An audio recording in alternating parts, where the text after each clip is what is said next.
Hello, I'm Father James Kubicki with some thoughts on today's Mass readings from Pope Benedict. Our first reading from Isaiah chapter 25 is about a heavenly banquet, and our Gospel continues this theme with Jesus, comparing the kingdom of heaven to a king who invites people to the wedding feast of his Son. Here's what Pope Benedict said. We find the image of the banquet in the first reading and in other passages in the Bible. It is a joyful image because the banquet accompanies a wedding feast, the covenant of love between God and his people. The prophet Isaiah raised his reassuring voice.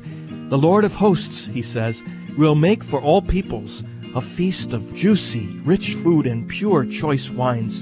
God will put an end to the sorrow and shame of his people, who will be able to at last to live in the happiness of communion with him. God never abandons his people.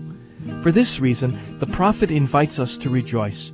Behold our God, to whom we looked to save us.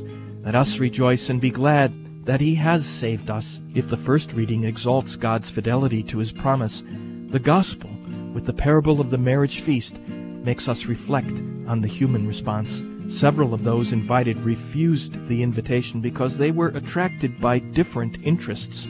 However, the king was not discouraged and sent his servants out to seek other guests to fill his banquet hall. Thus, the aspect of the refusal of those initially invited caused the invitation to be extended to all, with a special predilection for the poor and the disadvantaged. The risen Lord can now invite everyone to the banquet of paschal joy, and he himself can provide the guests with a wedding garment, symbol of the free gift of sanctifying grace.